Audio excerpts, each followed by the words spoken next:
This is the True Believers Bible Study with Ray McCollum. Let's figure things out. Welcome back to the True Believers Bible Study. Today I want to look at the contrast between the flesh and the spirit. The Old Testament, as we've taught before, focuses on that which is external or the physical. The spiritual realities of the New Testament are illustrated by Old Testament types and shadows. The New Testament teaches clearly there is a distinction between the flesh and the spirit. Jesus said in John chapter 3, verse 6, "That which is born of the flesh is flesh, and that which is born of the spirit is spirit." There's two kinds of people in the earth.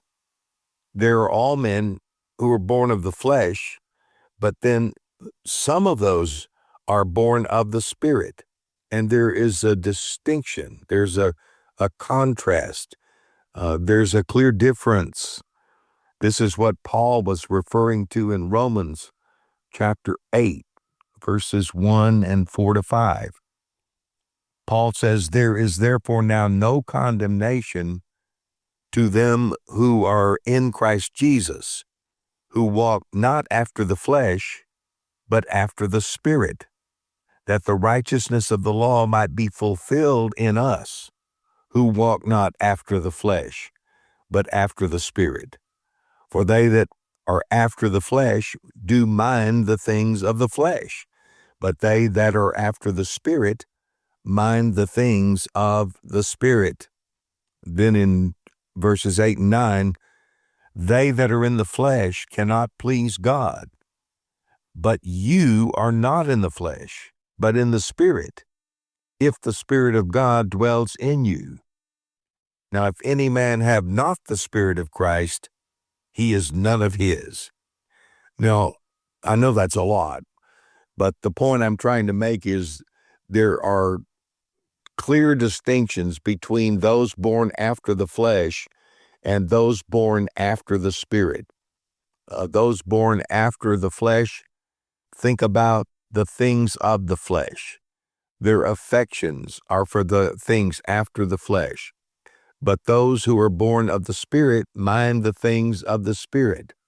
Their affections are transformed from things of the flesh to things of the Spirit. And it says they walk in the Spirit.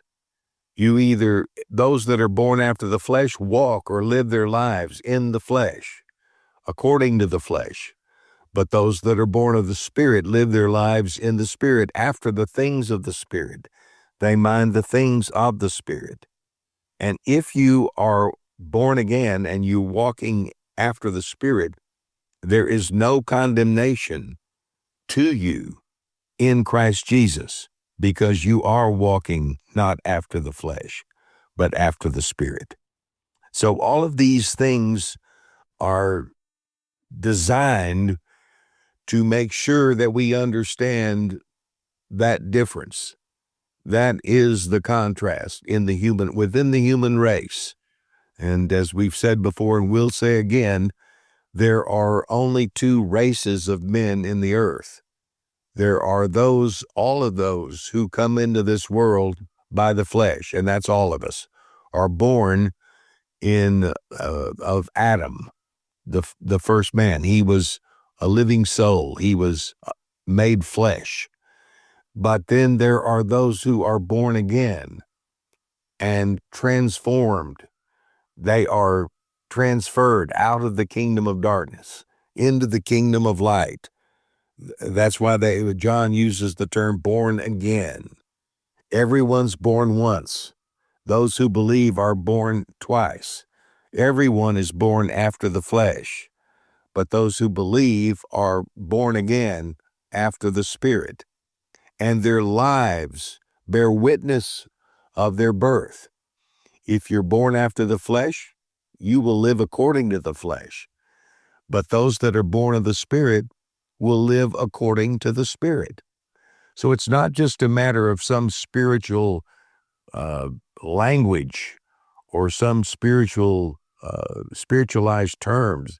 There is a practical evidence, whether you're born of the flesh or whether you're born of the Spirit. This is the problem that is in the church, and something I've dealt with now for 50 years in ministry. The fact that the modern American church is full of people who claim to be Christians.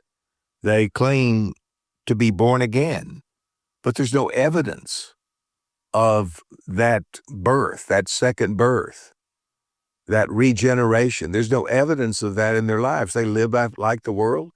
They think like the world. They behave like the world. They pursue the things of the world. And it's because of a lack of teaching about the distinction between the flesh and the spirit. And what's really sad is we have people in the church who are born of the flesh and not of the spirit, but they claim to be born of the spirit, but their lives don't reflect that birth, that new birth, and yet they think there's no condemnation to them. And all of this becomes very serious. The primary responsibility of a pastor is to make sure that he teaches the difference between the flesh and the spirit, and the essential that being born again is not just a nice religious idea, it's an essential. If there's going to be no condemnation, you must be in Christ. The Spirit of Christ must dwell in you, and you will know according to how you walk, how you live, and the things that you love. Well, we'll be back with more next time. I want to pick this up again because it's so important. Till then, please like us and share us and help us get this word out. The world is hurting. There is a famine in the land, as Hosea said, for the hearing the words of God. And this is what God's called us to do, and we appreciate your support and your prayers. We'll see you next time. God bless you. True Believers Bible Study is made possible by people just like you. To make a donation, please visit truebelieversbiblestudy.com.